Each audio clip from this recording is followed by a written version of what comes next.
So what I need everybody to do, while everybody's talking, we want to mute your mic so we can get feedback from everyone. So what we normally do, this show is pretty much we talk about any and every little thing. A lot of topics that I have wrote down, and also topics that we also could bring up, just pick each other brain, things that allow us to be more productive as people. So with that being said, my name is Michael. I created this, but I had some help. My brother Ralph right there, and his wife, future wife right there. They over in Allen, Georgia. Ralph, could you introduce yourself? You got on mute. There you go. Yeah, sorry, I was a little slow. I'm Ralph. I'm from Connecticut. Just relocating out here in Georgia. Shannon. Shannon, we met high school, and things happen. and here we are. It's a long story. Met Mike out in Chicago at my boy Garrett's wedding, which was great, and we always stay connected. And good people always check good people around. Amen to that. Amen. Go ahead. Go ahead, wife to be. Go ahead, announce yourself. Well, I'm Shannon. Just happy to be here. Awesome. Now we have my brother Garrett right there. Garrett, thank you so much. We introduced some new people. Why don't you introduce yourself to? Well, actually, you know pretty much everybody here, Garrett. Just introduce yourself one more time. Sure. My name's Garrett. I'm from Philadelphia. Philly in the house, Went to Howard University, and then lived in Atlanta for a little while, and now I'm living here in Alexandria, Virginia, and just happy to be here. Happy to share good vibes with everyone while we're locked down in quarantine. Unfortunately, hopefully that will subside soon. But just happy to see everybody. I'm glad everybody's in good spirits. And love that intro, by the way, Shannon. Yeah, I'm Shannon. Hi. Just look at the name tag. Hi, my name is. Yeah. Nah, I'm just kidding. Love it. Quirky fun fact. I posted a Facebook avatar today. Thought it was cool. Anyways. Well, there you go. So a Facebook avatar. All right, Neef, go ahead. You next, bro. What's good, everyone? As Mike said, my name is Kai Neef, but I go by Neef. I'm from Philadelphia. I grew up with Garrett, and I'm living in Baltimore, Maryland right now. I went to Morgan State. So after graduating from Morgan, just stayed down here in Baltimore area. Just, quarantining it up right now. That's what's up. Thank you. Let's see. Pierre, my brother, go ahead. Let them know who you are, where you're from. Hey, good evening, everybody. My name is Pierre Williams. I'm from Queens, New York. I'm just here to, listen. I didn't even know what the topic was. I was reading the 100 messages y'all had in the chat. I don't even know what the topic is. You never know. Shout out to everybody, man. Oh, awesome. Thanks, bro. Thanks for joining in. My man Cameron, go ahead. Let them know where you're from. Hey, what's going on, everybody? My name is Cameron. I'm from Philly. I grew up with Garrett. Neef, too. That's my man. What's up, Neef? I live in South Jersey now, and just pretty much relaxing, man. This quarantine has been kind of low-key. Work is easy for me, so I've just been laying low and just, doing some reading, eating good food, working out, things like that. So everything's good, man. My man, appreciate it. Much love. Also, now we have two new people that Garrett introduced to us. Garrett, we'll let the ladies introduce because they're strong. They can speak for themselves. Let's see. We want to start. Alicia or Miss Sharon. Either one of you guys. Who want to start first? I'll go ahead first. So I'm Alicia Marie, and I also went to the Real HU. So Okay. A little bit of, well, wait. I knew she was gonna do that. Let me get in here. With the Howard In case you didn't know. I like to represent. So I love my Howard University, and I and Garrett became friends in Atlanta actually through the Alumni Association, but we actually went to school together and have a lot of mutual friends together as well. So we just remain friends, and now I live in the Atlanta area, and that's it. Awesome. Thank you. Also, welcome. Thank you for joining. Thank you. Really appreciate it. And last but not least, Ms. Sharon, go ahead. You have the floor. Hi, I'm Shanae. I am also from Philadelphia, the West Oak Lane section, and I am a friend of Garrett's. We met, I live in LA, and so we met when Garrett came to visit his best friend, Ben, who happened to be a friend of mine as well. And then we just hung out and kept in touch ever since. So. Well, thank you so much. God bless you. Appreciate you even coming on. Thank you so much for taking out your time. Well, my name is Michael. I'm originally from Brooklyn, New York, but I live out here in Bayonne, New Jersey. And I'm just ready to have some fun and get some good laughs. Hopefully, I want to ask some questions that are going to make people think. But I'm going to start with the question real simple. The first question I have for everybody, what song best describes you? And what is your favorite song while you're driving in the car? Who wants to start that off?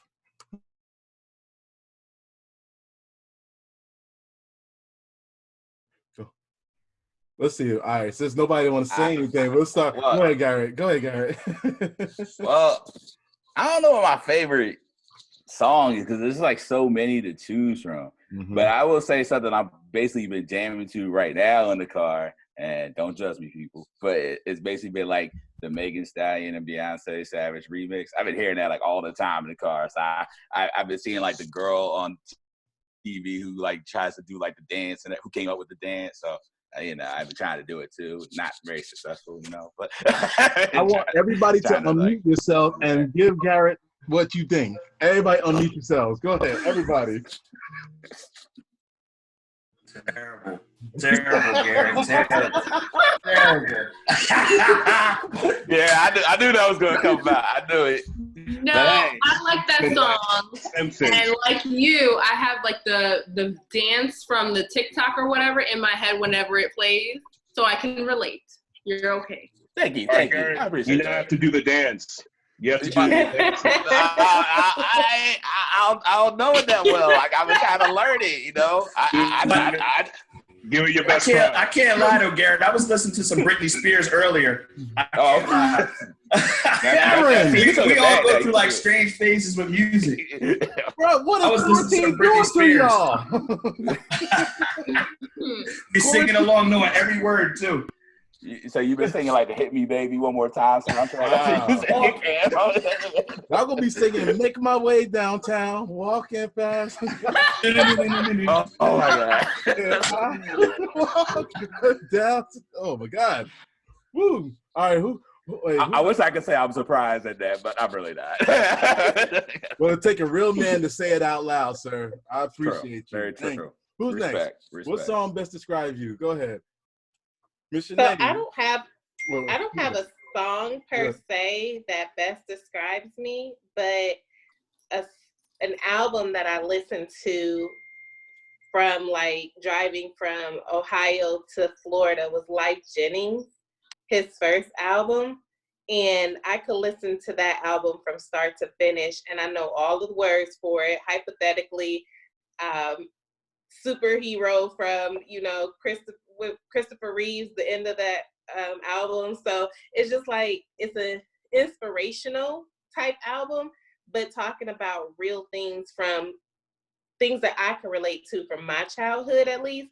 And how making the hard times is what makes the best times and whatnot. So that's an album that I think even today is still relatable and I can listen to over and over again and get me through a 15-and-a-half-hour drive straight through. What you're saying is you can sing us a couple lyrics right now. That's what you're saying. Yeah. I'm saying I don't get to sing, but I don't know. Let's see who else. Well, Neve, what you got? What you got? I got a song, I'm a Boss by Meek Mill.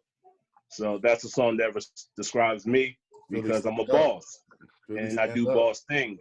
And I live a boss lifestyle. So I know I'm just clowning around a little bit, but that's a song I could definitely pop in when I'm driving, get me amped up for, tough day at work or just whatever. When I'm going out with some friends, just gets me amped. But one of my favorite artists to listen to is Currency, because I just like to chill, and his music is real chill. Just throw it on, have a nice glass of whiskey, and just zone out. Okay. Love how you saying all that with a bottle of Jameson right there too, D. Real stuff. Say it with your chest. Let's see. Who else got? Who else? I'll go next. Go ahead. For me, and I laughed at Garrett, but I would say if I had to pick one album, it's probably either Rhythm Nation or If by Janet Jackson. Oh, happy birthday to Janet. Today is her birthday, 54.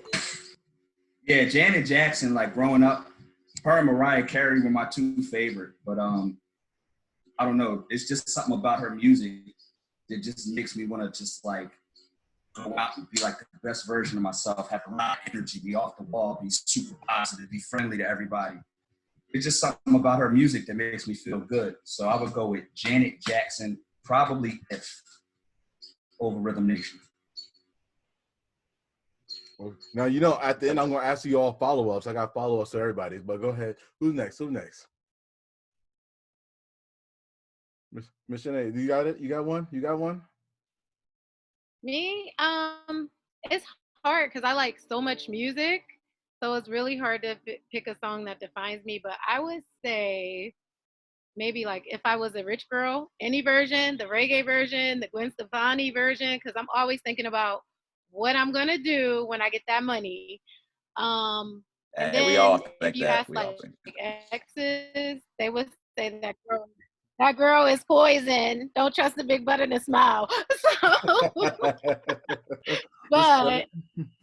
But aside from that, I think like the songs that I really vibe to, like the Miseducation of Lauryn Hill. I love the verses with Jill Scott and Erykah Badu because amazing. goddesses. So I love that. So that's my flow musically.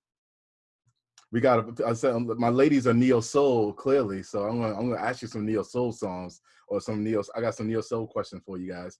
Who else we missing? Did we get everybody? Ralph, did you say what you need? Say what you like? Nah, for me, I would have to go with Jay, Hove, Never Change. Mm-hmm. That's like I could ride out to that. That's like, just staying in your zone and being who you are, and not worried about anybody else. Like that's one of my, that whole album I can flex that right now, and that'll ride out no problem. So that's something that means a lot. A lot of East Coast stuff, but big on R&B. I was a big Usher fan, original Usher. You know what I'm saying? Usher go way back. Don't get me wrong, Chris Brown and all them is hot. You know what I'm saying? But I even go back to remember Aaron Hall. Ooh, people talk about him. You know what I'm saying? I was Keith Washington. All that old R&B. Oh, so that's how you got Shannon. Nah. It was a Wu-Tang. Respect. Always hip hop. I used to listen to that. I'm dating myself here, but I used to listen to that like 7th, 8th grade. Cash Rules, everything around. Hey Garrett, remember the trip? Garrett, remember the trip to New York City where you bought Capadonna's album? Oh yeah, I did. Yeah. You did what? You bought Capadonna's first solo album. I did. I thought. Remember that? Yeah, I thought he was gonna blow up at the time, man. I was like, all right. No, he was all right. He just couldn't stay out of jail. Yeah, he couldn't. No. Listen. If you bought that, the Chopper from the Making the Band, I thought he was gonna be the next big. Oh yeah. Oh yeah. I failed. He was nice though. He was nice. I actually got a funny short story about that. Like the Mm-hmm. what's his name of the band? I can't think of his name. He was like bald guy. Dylon? Huh? Dylon? Might have been. Enes? No, Enes? Enes. That's who it is. Enes. Funny story. This was like maybe high school. Like when I was working at the movie theater, he actually worked at the movie theater with me. He was an usher there for like a year. No joke. And he was always like on his grind about like, oh, I'm about to make this next hit, man. I'm about to be in the studio all the time making these records. So I used to be like, we'll see, man. Because he would like rap the people who would like come in the movie theater and just want to like trying to go to the different theater. He would just pull them to the side like, hey, you want to hear something new? And I was like, okay, I guess he's just grinding or whatnot. But then it was like 2 years later, I saw him do a music video. Making the band. I was like, yeah. And I was sitting there like, wait a minute, I know this guy. Like, what? So, yeah, he's from the same hood as my first cousins. My two first cousins that are twins, they're from the same street. Like, actually, the same project. Yeah. But, like, the thing about him is, you ever see any of his battles? I saw like a couple. Yeah. He's got some nice battles. Like, his music never blew up, but, like, on the underground battle scene, like, he's got a nice presence. Yeah. Like like I said, like when he was at the movie theater, Cameron, like Cheltenham Mall, that movie theater. Yeah. That garbage movie theater. Anybody who in Philly knows about that movie theater knows how terrible it is. But yeah, I remember you brought me up. We went to that mall one time. Yeah, that mall. It wasn't nothing in there. Nah, it was terrible. When I bought that Saint Lunatic CD. Oh God, yeah. Before the Air Force we taking it way back, y'all. Lord, with Murphy. No, this was when they had. Remember that movie Osmosis Jones? Yes. They had a song. They had a song on that soundtrack, and the Saint Lunatics they blew up a little bit. Bro, I remember when I was managing Foot Locker back in 2001, showing my age there. They were so blowing up the Saint Lunatics because Air Force Ones were selling the most. And so Nelly was supposed to be the king of the Air Force Ones, and supposedly he putting everybody on the map, even though they have a logo saying it established 1982. But that's neither here nor there. But yeah, they had them coming to the store, like show us the new shoes, trying to model it and everything. And I'm like, and in my head I was like, but you are number 2. You're not the number 1. That's all I could think of. He's like, you're number 2. They had a Ludacris and Nelly had a battle today. Yeah, they had a battle. I was watching it, but Nelly's internet kept messing up. Yeah, that reminds us of. That reminds us of the Babyface Teddy Riley battle where nothing was working properly on Teddy Riley's side whatsoever. He tried to come out afterward. Baby tried to defend him. Babyface tried to defend him, saying like, "Yeah, it was just issue that we had, both of us." But everybody. But big up to Jill Scott and Erykah Badu. They, for the most part, had their stuff together, and they had the best battle to me. Now, for my Neil, that was not a battle. That was not a battle. Love that. It was definitely, all love and respect, and pretty much all of them have been like that. But just especially with the ladies, man, it was dope. It was dope as hell. It was the most inspirational, uplifting piece that I had seen in a while, and the fact that we are at home and what had just occurred with Ahmaud and the killing and the rest of the individuals who murdered him. It was like a healing session that no one knew they needed. And even when Erykah Badu's internet went out and she dropped off, and then Jill Scott played Tyrone for her, it was just like, this is what sisters do. We uplift each other. Hold on, Shannon. Hold on 1 second. So Shannon, go ahead. It's your turn. I literally had a moment. You did? Oh, sorry. No, go ahead. I was gonna say I had a moment with Jill Scott because she was like giving out shout outs to all these singers. So then I kind of put in the comments, how about some of the Philly singers? And I put in Phyllis Hyman, and I saw her go, and I was like, she read my comment. Hey, it's always good when you get a shout out from somebody, celebrity. That's awesome. That is true. Shannon, before I start asking my questions, go ahead. What's this? What's your song? I don't have one song that describes me. I mean, I have songs that I go to when I'm in a certain frame of mind. Like when I'm thinking about my grandmother, I go to Gladys Knight.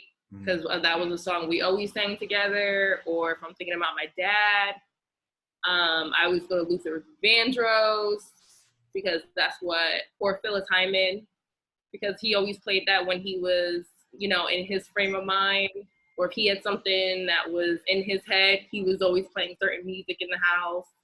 So I don't have like one base of song that describes me. I just think of like music overall. Overall. Sometimes I play Jay-Z, sometimes I play Phyllis, sometimes I play Luther Vandross, sometimes I play Marsha Ambrosius. Like, I don't, mostly R&B though. Right. So my question is for the people who love neo soul, since we have a lot of Philly people in here, what would be the best neo soul battle? Now, for me, I think it will have to be probably the Roots versus, I say the Roots versus like Bilal or Life Jennings. But what would you think would be like the best battle if it came to like a neo soul battle? Like some people, I heard I think Marsha it happened already. Ooh, you think? Because I really think it happened. Because I really think Marsha Ambrosia has some catalog songs that could probably compete with Jill Scott. I could be wrong. Music Soul Child. Yeah. I was about to say that. Yep, that's the name that was on my tongue. Music Soul Child. Who would you put him up against though? I'd say maybe like Anthony Hamilton, something like that. I like that. That's a good one. That's a good one. Yeah. Hamilton or Maxwell. Ooh. Maxwell. I'd rather see that. Music and Maxwell. Well, the battle always been Maxwell versus D'Angelo, but D'Angelo doesn't have a lot of tracks. Or here's a sleeper, Dwele. Okay. Yeah, Dwele. Yeah. I can see that. Okay. Well, as far as let's go into my next question. When it comes to like music, what era do you think is the best music? Was it the 80s, 90s, 2000s, or 2010s? 90s. 90s. 70s. 90s. The 90s. The 90s. Why the 90s? I like 70s though. I like 70s. Everything. I like everything. Because look, they sampled so much from the songs in the 70s too. That's what I was just about to say. There's so many 70s samples. It's hard to not give samples their props. Like, I love the 70s. Like a lot of the 90s was a lot of reruns of the 70s. It was. And the reason why I said like everything is because I've never like, when I listen to music, I listen for like the beats and just like what I'm feeling at that time with the rhythm. Like I'm not really listening for like a particular era or a particular like that's why yeah. Yeah, because sometimes I would put the OJs on, or you know, the Temptations, or like I love just the music. I think the 90s was the most diverse era. Like they had so many different types of music. 90s did go were selling out to follow a formula. People were just doing what they loved, and the music that it produced was just, I think the best ever. So what I might have to add to that is last year I did something that was sort of like a bucket list thing for me. I went to a musical festival, and where I actually had to camp. I'm sorry? Did you go to one music fest? No, I went to one where you actually camp out. Oh, okay. And so it was called Bonnaroo. Oh, okay. In Tennessee. Okay. And I actually went to a couple of them. I went to Halloween. I went to Music Midtown here in Atlanta. So I actually fell in love after I went to my first musical concert, which was the Bonnaroo, where we actually camped out, myself and my husband and a friend of mine. But what I learned about myself is that I just love music, because there were so many different genres there, so many different people who actually just enjoyed the music and the feel of the music. It wasn't just the listening to the music that was the thing, but you could actually feel it in your soul, because the music was so loud that it was just on the campgrounds. And you would go from camp to camp, tent to tent, and it was just so much music and art and just love and happiness. I almost felt like I was in Woodstock or something in like a hippie type festival, but it opened my eyes to the fact that as Garrett was saying, he just likes to feel the music, and as Shannon was saying, she just wants to see something that makes her move. It's like those types of experiences, even with one music festival, it brings about a different experience and a different appreciation for the music. So you find yourself loving types of music you never even knew about, really. So yeah, one of my favorite bands now is Odessa. And I was like, who in the world thought I would love Odessa? But it's dope. Nice. Nice. Anyone else? Yeah, I mean, like I said, when I say I just listen to the feel of music, it's like one day I might be listening to like tracks from like Neo, or I tend to find it from different places. Like I was saying earlier today, I was looking at old Empire podcasts, and I was actually listening to the music on there because some of that music was produced by like some of your top stars today. You know, like Alicia Keys went on there and produced a track. Excel has produced a track on there. Neo, Snoop Dogg was on there. So these are all artists that transcend like different eras, honestly. Like Snoop Dogg's been around forever. Been around like probably going on 3 decades now. So, and his music is timeless. So that's what I mean when I say I that's why I don't really have a particular era that I like, because I feel like I'm just a chameleon in a way. I can listen to like young people's music today because I really am interested in beats. Well, what did you just say? Did you just say young people music? Lord, no. The music today is tough. The music today is tough, man. That's why I say it, because like if you like, I have a niece who's like 12, and it's like if I tell her like, hey, I'm listening to like Megan Thee Stallion, she'll tell me like, are you too old to listen to that? Like, what's going on with you? Like, why are you listening to this? And I'm like, what do you mean? Like, that's music for like everybody. And she's like, she just gives me this look like, bro, okay. I fear that day when the young kids tell me I'm too old. That's the day I feel like, oh Lord, I'm too old for this? No. And the thing about it now is they sample songs from when we were growing up, and songs that we grew up to were sampled too. So now it's like doubly sampled. So now you look back and you start to listen to the songs originally. So now you got like 40 plus years of music that you listen to.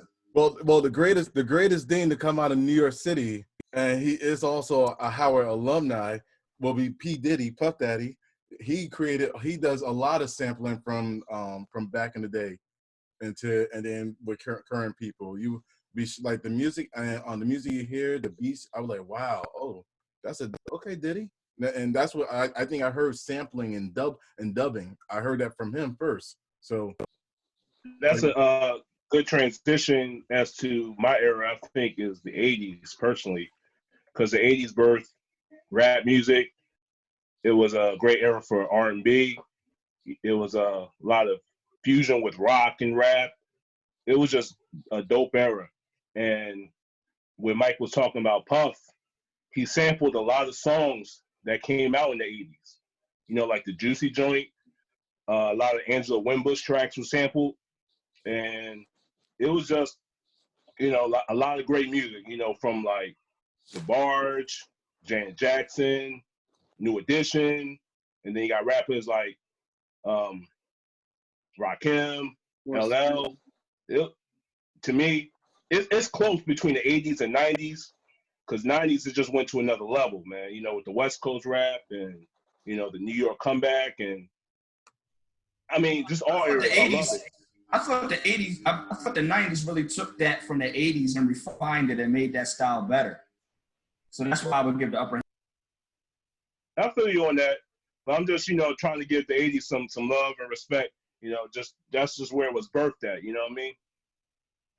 Not to speak, like when I was listening to DJ Premier versus what's the name from RZA. That was a true like the 80s into the 90s type of music right there. So I was like, oh wow, like wait, Nas was on this one with RZA? Like I didn't know. It was like, okay. Like I learned, like it's so much music I'm learning now that I'm like, wow, I didn't know, and I didn't know the artists like Dallas Austin, like all the music he made when he was battling Neo. I was like, whoa, like Mary J and Mariah got a lot of songs from Dallas Austin. Like he made a lot of careers, and then the cheat code is Aaliyah. Like Aaliyah's like that's to the heart right there. When you start playing some Aaliyah tracks, whew, like I was like, wow, okay. Like you made that song for Aaliyah, and you made that song for Aaliyah. Nice. Well, now we're gonna get to our next segment. This is gonna be an interesting segment. This is going to talk about your significant other and yourself. Is everybody ready? Hopefully get your drinks ready. Okay. When it comes to you, what do you want your significant other to know that's important? Your birthday or New Year's?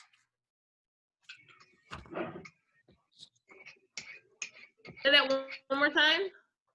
Which holiday is the most important holiday to you? Your birthday or New Year's?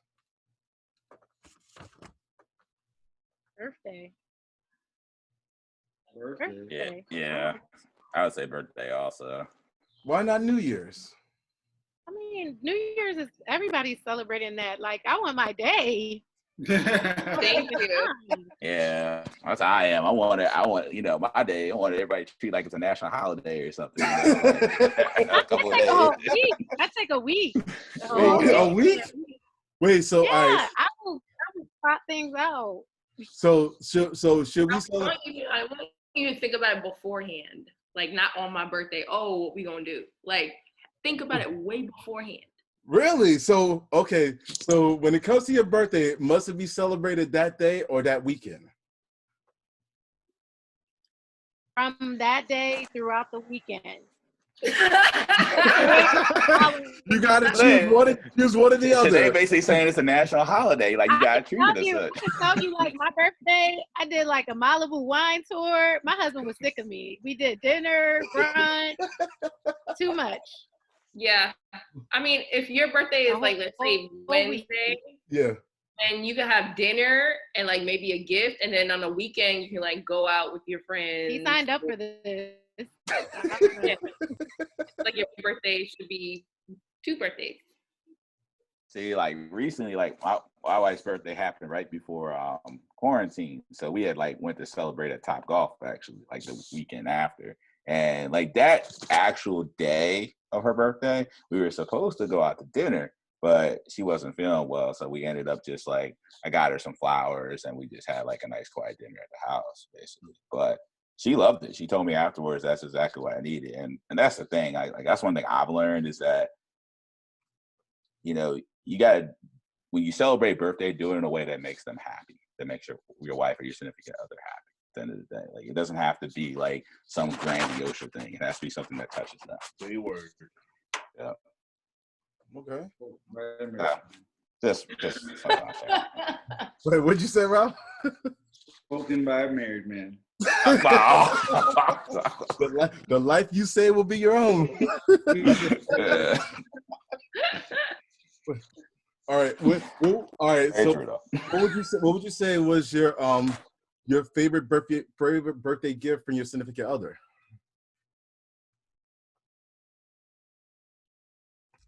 My fiance a couple years back got me Eagles tickets to the season opener. So that was one of my favorite gifts. Nice. No doubt. I'm a big football fan, and for her to give me that, it was very special.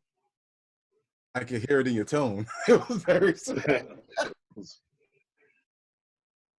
Y'all want to know my answer? It's crazy because my husband got me my first ever piece of jewelry from Tiffany's, and I didn't like it, but I liked that it was from Tiffany's. You didn't like it? Like, did it just like look bad or something? How did you talk to him about that?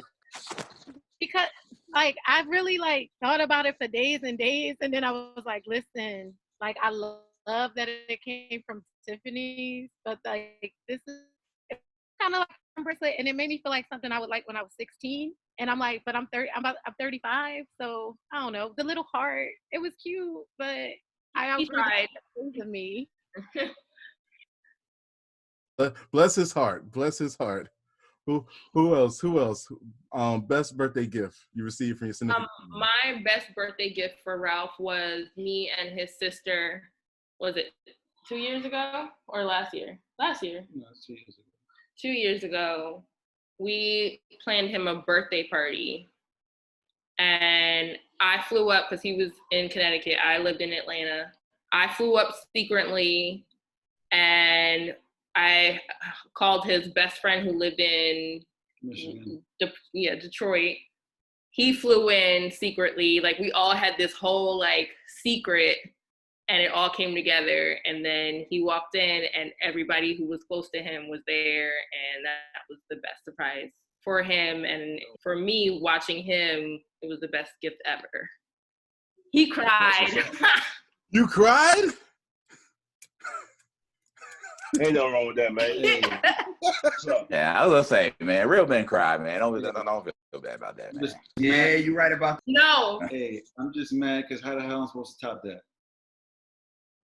You better find a way. Oh. It's Hey, coming. you got some work cut out for you, man. It's coming. You still got time. Yeah. But yeah, that was my best gift ever so far. I like giving gifts though. Who next?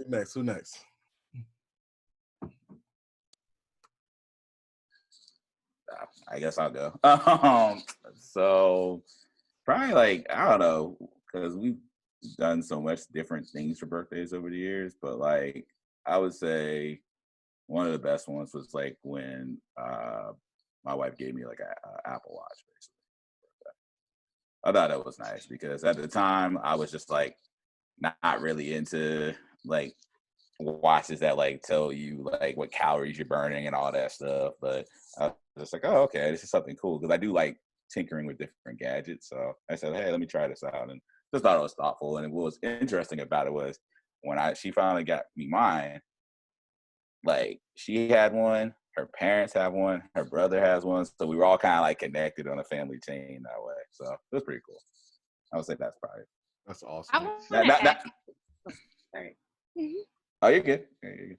I was gonna say, I think the best gift I gave him, like he's really into James Bond, so I bought him 50 years of Bond, like 50 years worth of movies. Wow. And he seemed to really like that one. Hold on, Michelle. Say that again. I didn't hear you. I said he really seemed to like the 50 years of Bond, the whole DVD set. That's nice. That's nice. That's awesome. Yeah. Alicia, Cameron. The best gift I ever got was a girl I was dating at the time. She got me a photo, and the photo was split in two. And on one side was my dad in college making a move going to the basket, and on the other side was me in college in that exact same pose, shooting the same shot. So it's just kind of like, it's kind of crazy to see because it's like however many 50 years down the line and we're doing the exact same pose playing the game. That's dope. Yeah, that's pretty cool, man. That's awesome. That's what's up. So I used to be really big on birthdays. I used to be real big on materialistic things. And I would say over the years that has changed because I have literally had to downsize from a huge home into a small space, and now back in a huge home again, just due to relocating basically from one state to another. And so what I have changed over the years is don't get me anything. If it's something that I'm going to have to find a place to throw it away or donate it to later, don't get it for me. I don't want it.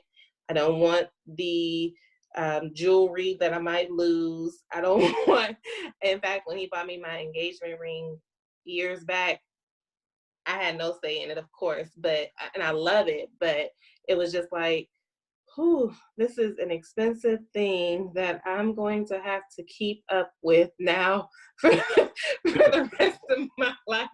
And so it kind of, I don't want to say it was a burden, but it became a responsibility for me to think about something and keeping up with that. And so when we go on like vacations and things, I have to remember to either put in a safe or something and not take it with me just for fear of losing it or someone wanting it or whatever the case may be. But what we do now is respect each other. I'm an extrovert, he's an introvert. And so what I think he may like, he doesn't. He just wants an intimate, at home, just relaxing day. He doesn't want anything. And for me, I'm like, let's go out to dinner. Let's go have wine tasting. Let's go on a vacation.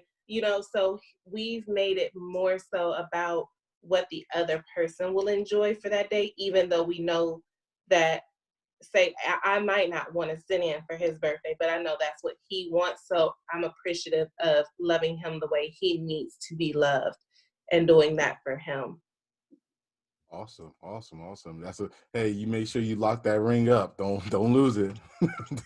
We even have bands now that it's funny because they're just moon rings, but we have vacation bands so that even when we go away. I'm sorry. I was gonna suggest the not the plastic rings, like the silicone rings. Mm-hmm. Yeah. And we keep them in a jewelry box too. So I mean, it's like, our rings are important, but like, well, I'll show you my ring. It's pretty. Nice. It's rose gold, That's and nice. it's an infinity band, and so. I mean, every detail of it was like, I was like, oh my God, how do you know me so well? He loves you. He in love with you.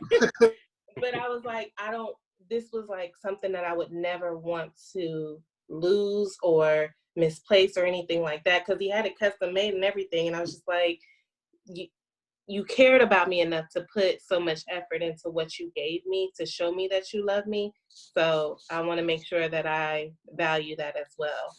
Yeah. That's beautiful. Awesome. For myself, a woman I dated before, she surprised me. She told me, Michael, we got to go to New York City.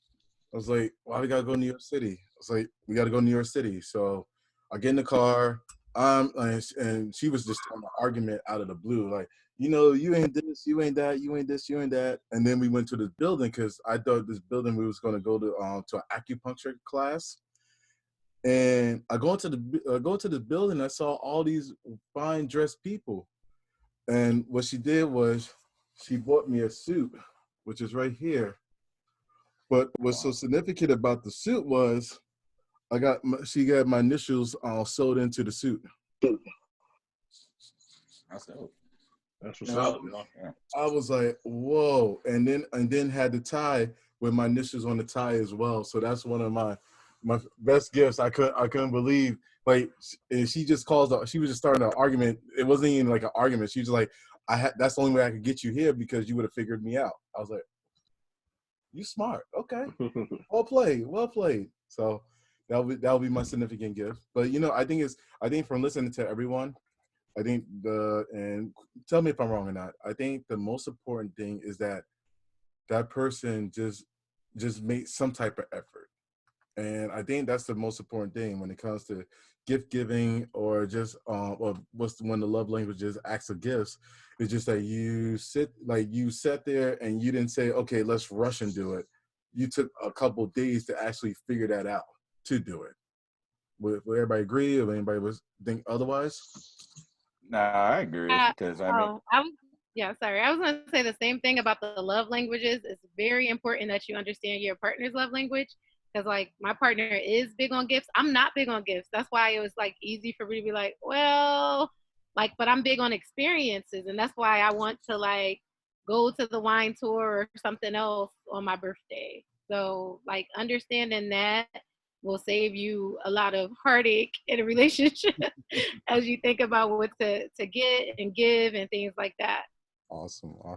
Yeah, I totally agree. And then I also think too is that sometimes when you're getting that gift, make sure that you wait until like the right moment to reveal it, so that way you're not giving away something that you may have intended it to be special, and it still was, but not as it could have been. What's the right moment, sir? Explain that. It's hard because it's different for everybody. You know what I'm saying? Like for me, like I knew it was the right moment when, and actually, Kanif kind of knows the story, when I was going out to pick out a ring for my wife, And like what happened was I went to this store and looked at all these different rings, and then when I picked one that I really thought she would like, I accidentally texted to her. And I was like, hey, what do you think about this? But then it was the actual one. I didn't mean to do it. I actually meant to send it to somebody else at the time. And she saw it, and like she was just like, oh, she sent me like these emojis and this like bit emojis, like, oh, I love it. And I knew at that point, like, I gotta get this one. Because I'd already found out she liked it, loved it. But the point of the story is that like there isn't like really there is a time, but it's kind of like different for every person, like I don't know how to explain it. It's like when it's the right time. Well, let me get into this real quick, a rapid fire, 1 minute. When everybody, when did you know your significant other was the one? Ralph, you go first. Yeah, I'll put you on the spot. I thought he put it right on the spot. Yeah, nice. Go ahead. For me, it was a couple years out of high school. Yeah. It was like I don't know, because I graduated 17, maybe 19, 20 years old, around that time probably. There was a visit. I was like off the grid for a little bit, and someone popped up at my house looking for me. And one thing I always knew with people is when somebody's looking for you, regardless of the circumstances, they're gonna find you if they're really looking for you. If they got your phone number, your address, it don't matter. If somebody's looking for you, they're gonna find you. And the fact that she found me shows that she's a real person, shows that she cares about people, and shows what type of person she is. And then also seeing her around my children definitely sealed the deal for me. So it was a little bit after high school, but it took a while to pull the trigger. Like 8 years? Okay, we didn't have to say all that. We didn't need all that. No, I'm talking about like when you told me how you felt. We were friends. Yeah, we were best friends. I don't think I had your number when I showed up at your mom's house. I had no phone. So I was just wondering if he was okay or whatever. So I didn't have his phone number because you had changed it or it was off. I had no phone. And I guess, I went by his mom's house to see if like, everything was okay. I didn't know that he felt that way about what I did until obviously later. Yeah. Awesome. Let's see. Who else? When did you know? Who else want to go? I can jump in. I knew, so me and my husband, we were like a slow burn. Like I met him. I was a mess when I met him. I was like, yo, I got to start in lineup and you can sit on my bench. I know I'm crazy. I'm a different kind of person, but I'm honest, always, 100%. And so. Listen, you got to keep that roster right, though. That roster got to be. That's what I'm saying. So it was like a year later, and we're like, he was just the one that was consistent and just what I needed. Like everybody else was so flaky like me. They were a mess. And so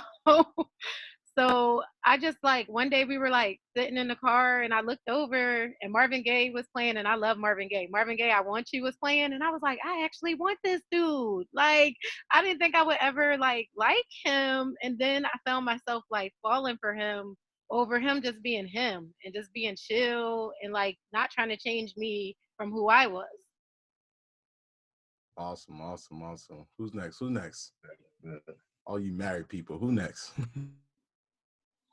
All right, I'll go. So I knew my fiance was the one. Just after some time, we was dating, whatever. Everything was cool. We had our ups and downs and whatnot. Just the fact that I was able to be myself around her and feel comfortable being myself. Because I can be a tough cookie to crack, and I'm not always open with a lot of people. Even people I consider close, I'm not all the way open. And for her to be someone I feel comfortable with, just truly being 100 around all times, and everything we've gone through, just me being able to be vulnerable around her and her not judging me for that. I just felt like, yeah, this is the chick for me. And, you know, it took me a while too. So I popped the question last year, and, you know, I'm one of those people whose wedding is being affected by this whole quarantine, because we were supposed to get married in June. But as of now, we push it back to October, and we'll see what happens from there. So hopefully we can still get it done.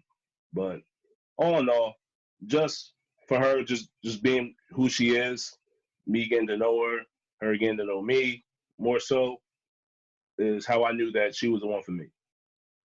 And that's what's up, bro. That's what's up. And that probably had to take a lot for you to even open up, and something that's not even in you to let her break that through. That's amazing. That's amazing.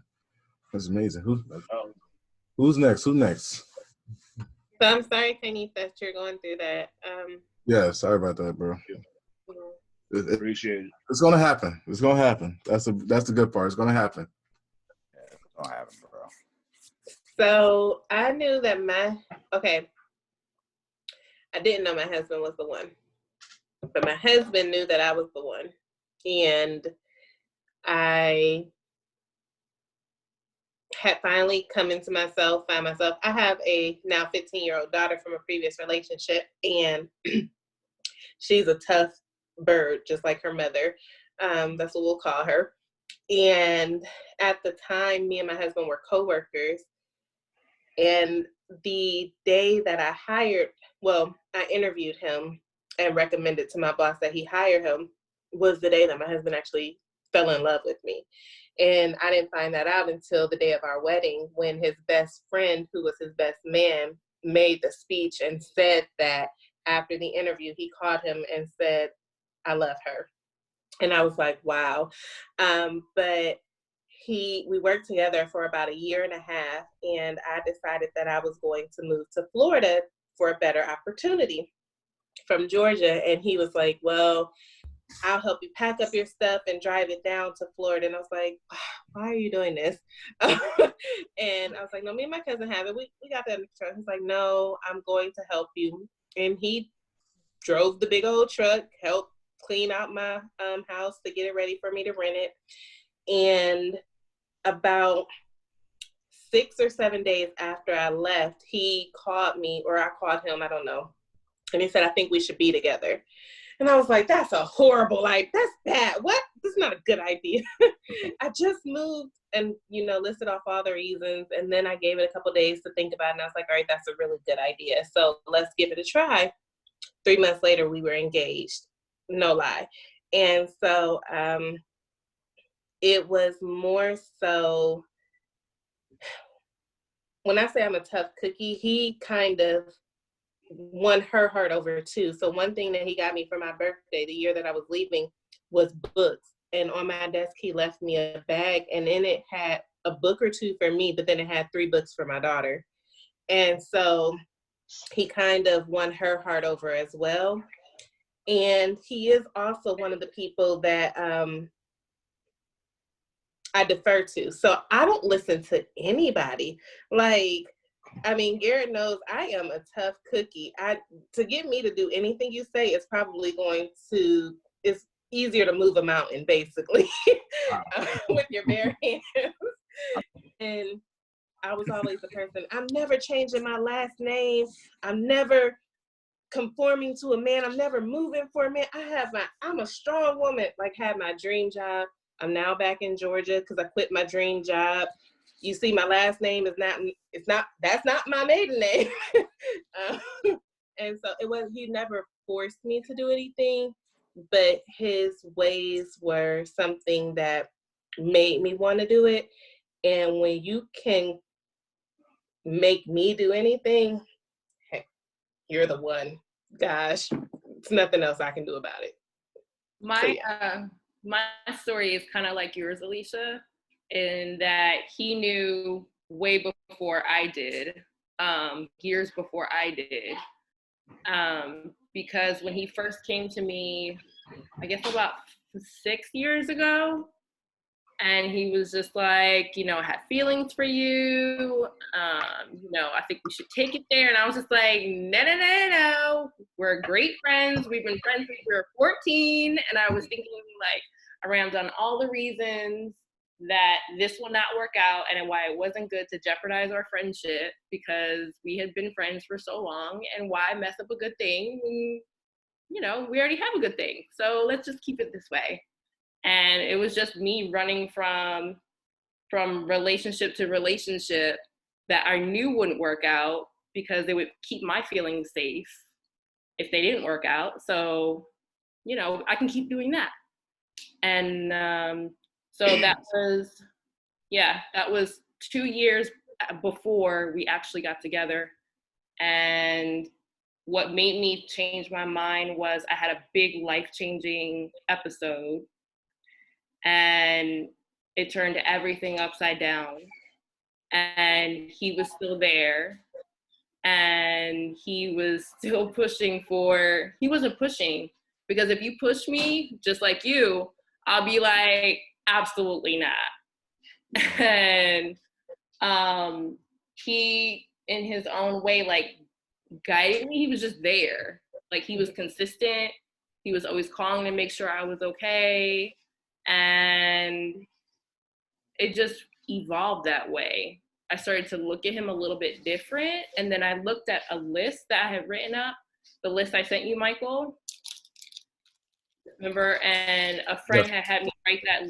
Yeah, a friend had me write that list like 3 years beforehand. Mm-hmm. And he was like, write down what you want in a person, not like the appearance, but what you like, their qualities. You know, don't write a tall guy, write, you know, a guy who likes outdoor activities or family oriented and stuff like that. And then I had to write another list of how I will maintain that relationship. So I went back to that list that was like 3 years old because it still rang true for me. And I looked at the list and I was just like, well, damn, like, Ralph is basically almost everything on that list. And just that our relationship just evolved after that, because then I stopped like stonewalling him as far as the relationship went. So, well, consistency. Well, well, funny you said that, because that was going to lead into my next and last question for everyone, and it was about the list. So my question to everyone is, oh wait, hold on a second, Cam. What is, before I even go, Cam, what is like some of the traits and things you want in a relationship, or things you want to have and stuff like that? I'm a simple man. I don't ask for much. Okay. Like, you gotta know when you gotta have your space. You gotta know when you want, like, it's ebbs and flows. So like somebody that's there through the ebbs and the flows, through the ups and the downs. Okay. I mean, I don't ask much. I mean, just somebody that's like an ear, because I like to talk a lot. And then other times I won't say anything. So just somebody that just understands, like, you know, how people's lives can be up and down. Mm-hmm. So certain days they might act a certain way towards you. They might not be in the best mood. They might not be the most happy person in the world. And then other days you'll see those good qualities, and then other days you might see some of the bad. So just somebody that's there, like, willing to stick through that. And for them, I would do the same, you know? Okay. Well, I'm going to leave this question with you, good sir. In what particular order, when it comes to a relationship, that you want these topics starting from the highest to the lowest? I'm going to give you the 6 topics. Are you ready? Is everybody ready? Family, finances, intimacy, career, travel, religion. I'm going to repeat it again. In what particular order would you want your relationship to be based off these topics? Or in this order: family, finances, intimacy, career, travel, or religion. What would be the highest and what would be the lowest? Hold on, I can't hear you, bro. Can't hear you. Can't hear you, Cam. Something wrong with your mic. Say the list again for me. Okay, the choice. So this is your the 6 options from the highest to the lowest: family, finances, intimacy, career, travel, religion. Which one is the highest, all the way down to the lowest?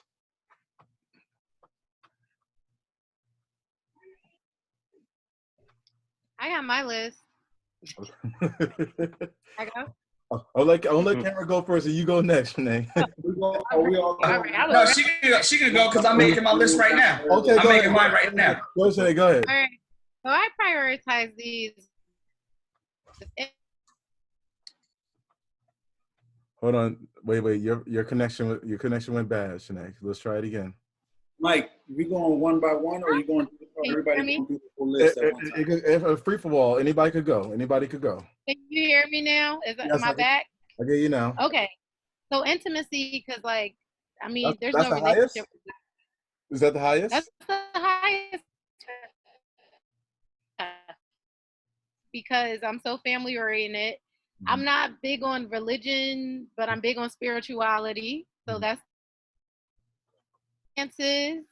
You got travel because I want to see the world. And career is last because you can do anything as long as your hustle is there. I don't care what your career is. And that's how I am with myself and with my partner. So you said intimacy is number 1. You said finances was number 2? No, family. Family's number 2. Intimacy, family, spirituality, not religion, finances, travel, and career. Yeah. All right. Ralph, go ahead. You next.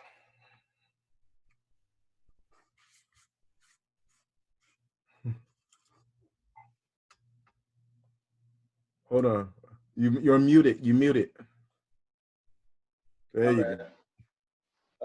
Number 1 would be family. Number 2 would probably be intimacy. And then number 3 would be finance. Right after finance would be travel. Travel is important, more than career. But after travel would be career. And then religion is, it's spiritual. So I can't have you that's within you. It's not something that you follow or something that you know. So if it can't be as important as other things that you put ahead of us. I think we got almost the same list. She biting my stuff. No, I swear. She biting my stuff. Okay, but listen. So I did family because I think that's the most important foundation. Intimacy, because intimacy goes beyond sex. It can be just spending time with each other. It can be just having deep conversations. It can be just cuddling. I think all of that is just as, if not more important than just having sex. Because anybody can just have sex with anybody. That doesn't mean you have an intimate relationship. And that will bind you through future problems, is if you can come back to that person in an intimate relationship. Finances are important because if you want to travel, I want to travel, we both want to travel, you have to have your finances in order so you can travel. And then my next one is traveling. Career is important, but it's not the end all be all, because you can have great finances and you don't even have to make a lot of money. You just know how to set it up right. So as long as your finances are okay and you have enough money to stay afloat and do other things with, you don't have to make a lot of money. You just have to know what to do with it. And then religion, I was raised in a very religious household, and I'm just not religious anymore. I feel like it's more spiritual. I meditate every morning. He laughs at me for it. I believe in the universe. I'm very hippie-ish with it, and that's where I feel most comfortable. In nature, like I've gone completely to the opposite side of the way I was raised, and I'm happy with that. And that's just how I feel. So we're both on the same page, not as far as the meditation and stuff, but we're both on. Fired. We're both on the same. And your list was both the same too. So I don't know who was looking over. Me, and I wrote my list first. So she had to show her phone too, just to show it, like, yeah, look at this. Created. Exactly. But I didn't show it. All right. Can I go next? Go ahead, bro. Go ahead. All right. So my first one was intimacy. And the reason I say that is because when you, this is just my experience, but when you get married, you become a union. So you become a family. So I think it's very important that, like, you guys are on the same page. Like Shannon was saying, it's more than just sex. It's like, it's doing things together. It's knowing when somebody gets up in the morning, like how they're going to react, how they're going to be, or how they're going to move to different things throughout the day. Like you have to be like on the same wavelength. Like a lot of times, you're like intimate with somebody when, for example, this is kind of random, but like Brittany will sit down and she'll just take fries off my plate and I won't even care. But I know that that's fine because it's like, I know that's what she likes to do, and same thing here. Like, I don't even have to like think about it. Like, I know that she's just going to do that. And that's what I mean when it's intimacy. It's like, you're kind of almost sharing one brain, in a way. So that's why I would put that one. 2 would be family. Just because I think it's very important to make sure that you have a good, stable foundation. Like without that, it's hard to move forward with anything. Like you have to have that stable foundation. 3 for me would be finances. And I say this as somebody that works in wealth management. I know how important it is to make sure that your finances are in order, not just from a like overall, not just from like a planning perspective, but like kind of like a day by day perspective as well. Like I work with clients all the time that like have net worths of maybe like $5-10 million, and they're always like, they're not saving it properly. Like they'll pass it down as beneficial to their kids, but their kids don't know how to save properly, so they're blowing through it in like 6 months. And I just think it's important to always know, like, you have to have, I don't want to say you have to plan every single thing out because you want to allow for some spontaneity, but when it comes to like getting a house or like getting a car or like planning for children and stuff, you have to be on the same wavelength with that financial wise, or otherwise it could cause problems later. They always like, a lot of experts always say like finance and sex, those are the 2 like biggest factors of whether you're going to stay in a relationship or stay or not. You don't have those 2 things. So sex is like intimacy. That's what I mean. Like, if you don't have those 2 things together, then it could cause problems. So that's why I say finances. 4 is travel.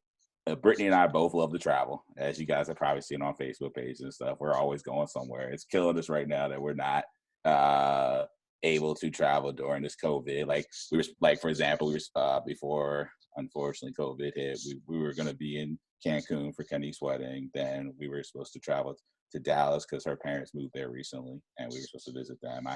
My cousin lives in Arizona, supposed to visit them. Then I'm supposed to be out in LA as well. So it's just killing me right now. We haven't been able to travel the places that we want to travel to. Like we missed my brother-in-law's, he has a son, his 3rd birthday today in Houston because of this COVID. So travel is just important to both of us. Like we like doing new experiences and stuff. 5, I would say religion. I mean, I kind of, if you were to ask my wife this probably would be like a little bit higher on her list. But for me, like it's kind of funny. Everything I've kind of learned has been acquired, to be honest with you, in terms of religion wise. Like I didn't grow up in a household that like had to go to church every Sunday or something, for example. Like my mom actually is like not with the church at all in terms of like, she believes in God and everything, but she's just not like she thinks that the church can be sometimes a lot of propaganda and stuff. So we just didn't grow up with that mindset growing up. I'm saying that as somebody who went to a Catholic church, like Cameron knows, like who went to a Catholic school growing up, but that just wasn't something that we always adhered to. So for me, as long as like we believe in God, or believe in that same concept, then that's good. So let me ask you, Garrett, like, do you feel like it was kind of pushed on you and you were just kind of like, whatever, I'm not buying this, or like? Yeah, I do actually. Like I felt like growing up, like there was because you have like the Catholic Church, then you have Baptist, then you have Episcopalian, then you have Methodist. There's all these different denominations, but when you think about it, they all believe the same thing. Like they believe in God, they believe in Jesus, they believe in the Holy Spirit. So, but they just have different ways in terms of procedures that they go about doing it. So in my mind, I'm like, why are we separating all this stuff? We don't need to be. And honestly, these are some of the conversations I have with my wife now. It's like, I believe in a church that like everybody should be all encompassing. So what I mean is like it shouldn't be segregated, like black, white, Latino, Asian. Like we should all be together. If that's what is supposed to be the church and what it's supposed to be, what God's vision was for us, not all this separation. Like to me, that's just not what the church should be about. And that's what I felt like growing up the Catholic Church, they always tried to preach that, like, oh, our masses are supposed to be like, the holy sanctity place of God. And I'm just like, God is, and religion is what you believe it. You believe it is. So that's why that's just my opinion. I don't want to sway anybody who may think differently, but that's just how I think. And so the church is not exempt from human nature, man. So that's why there's so many different religions, is because people wanted to do things their way, had their different beliefs on how things should be done. So that's why you have Catholics and Baptists and Lutherans and all that. So.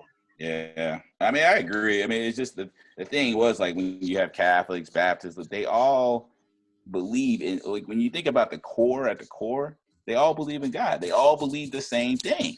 So in my mind, I'm just like, why are we separating just because of procedural basis? Like if you notice, like this is just my experience. Like Catholics, they have mass and it's very structured. It's like a 1 hour session. You have communion. You have priests that come up and talk and do a sermon for a little while. Then you have the Baptists who, have like a big choir and they're always singing and stuff, which is fine. Don't get me wrong. But I'm just saying, like, they all believe the same thing at the end of the day. So in my mind, I'm just like, why is it like so different in terms of like, why is the separation so different? So anyway, let me finish my list. I'll get back. Yeah, we say that for the next episode. We could talk about the church. Yeah, because I don't want to get into it like because I don't want to get into like a long thing because somebody feels differently. But the last one would be career, and kind of for the same reasons that everybody stated just now. It's like careers come and go. You can be a firefighter one day and a pilot the next. It's like that. I mean, to me, it's like if you're marrying somebody or you're being with somebody because of their career, then that means you're being materialistic and you're only being with them because they have something. So to me, it's like that's something that comes and goes at the end of the day. What matters is your connection together and your ability to move through stuff. So nice. That's why I put that last. Nice. Who's next? This is great. Hello. All right, so I put intimacy as number one. Because intimacy, as Shannon and Garrett said, goes beyond sex. It's like knowing when your partner's not feeling it that day. If they're having a bad day, they're going to tell you everything's okay, but when something's up just by the demeanor, just a certain look they have. So just kind of knowing like, hey, you got to give them a little extra support, show them that you care a little bit more, and just being on that same wavelength is huge, right? And number two, I put down finance, because if you're looking to marry somebody, love is great, but when it comes down to nitty gritty, it's a partnership. It's like a merger between two people. So you got to make sure that you're marrying the right person, that you know, that they're responsible with money, that, you know, they have a good credit score. I mean, it may not always be the case, but at least they're working towards something, and that you're on the same wavelength when it comes to finances, that you agree or you can live with certain things. Like, you know, yeah, one may be a big spender and the other may be a little more frugal, but if you can live with that and you know what you're dealing with, then y'all can make it work. So that's why I put finances 2, and family will be number 3. Not to say that family is not important, but when it comes to intimate relationship, it really should be about the 2 of you, right? So, you know, sometimes your family can butt in, have their opinions, but if what you got going on is strong, then, you know, it may not always matter what they say or think. Yeah, if you love your mom or you love such and such, you respect their thoughts and whatnot, but you just still gotta talk to your partner. You still gotta agree with what your partner is doing, or if you don't always agree, then, you know, just come to some sort of compromise and make it work, right? So number 4, I had travel, and that's because my fiance and I, we love to travel, even if it's just going to the next state over for a night or whatever. Just to get out of Maryland is huge, and has done great things for our relationship. Just because, you know, when you get out, you just get that good feel, and you're doing something new, and it's just dope. I put career as 5. You know, like everyone said, career is not everything. Long as you're happy with what you're doing. I was in a situation some years back where I was in a career where I hated it. I woke up every day hating life, just because I had to go to work, and that shit took a toll on our relationship. Just because I was just in a fucked up mood all the time, and I had to make a change. So, and I'm doing something now that I'm, you know, much happier with, that I can live with. You know, is it going to be what I'm going to do for the rest of my life? Hopefully not. You know, I would like to, you know, have my own business or just do something a little more fulfilling. But at least, you know, I can, you know, live with what I'm doing now and be happy with it. And finally, religion is 6. Not to say religion isn't important, but, you know, as long as the 2 of you understand each other as far as how you grew up or what you believe in, and if you're cool, then you're cool. So that's my list. Awesome. Before we go to the next person, I want to introduce Mr. Nee. How you doing, Mr. Nee? You guys? Hi, I'm sorry I was late. My bad. That's okay. Time management sucks. Now you sound like that's why Neve had to leave. I'm at home. There's no excuse for this. Well, we appreciate. Thank you for coming in. We were just getting into some topics. I'll say this. I asked the question to you last. I want to let everybody get in so you get the gist of what we're trying to do right now, because we're having a great conversation about like relationship goals and what people are looking for into it. So I just want you to just hear what everybody else had to say before I ask you that question. Awesome. All right. So who's next? Alicia, Cameron, who's next? I'll go next. Okay. Number 1, I have intimacy, and like everybody mentioned, intimacy isn't just about having sex. Number 2, I would actually have career as number 2, but for a little different reason. Because my logic is you spend most of your time throughout the course of the day doing your career. So whatever your career is, I don't care what it is, but it just better be something that you take seriously and you're passionate about. So like, that necessarily doesn't equate to money, because like I have a career where I love what I do, but I don't make the most money. Like to me, a career is about being passionate about something that you wake up every day and you want to go out and do. So as far as like, let me ask you this, Cam. Does the career define you, or do you define what the career is? Oh, you define the career. You define the career. But somebody that's serious about their career, whatever it is something that's important. Because you can't just be like, oh, I'm gonna wake up every day, go to this bullshit job. No, that's not the mentality to have. Like Kanif said, if you have that mentality, it'll make you a miserable person. So like somebody that wakes up every day with a passion or with a purpose is definitely really important. Number 3, I would go with religion or spirituality. I mean, like, I'm not like, oh, you have to be a Catholic or you have to be a Christian, you have to be this. It's kind of like just having some sort of sense of a higher being and some sort of like tapped into that. There's something before all of this started. So like, what was it? It doesn't matter what you believe it is, as long as you're passionate about what you believe in. Number 4 would be family. 5 would be finances. And 6 would be travel. Because like, even though I love to travel, like it's not like a deal breaker for me. Like I won't like somebody if they don't like to travel. Like that's not really something that I really hold against people or hold to a standard, because I like to travel myself, but I don't necessarily need somebody that has to have that same type of feeling towards traveling. Awesome. Alicia.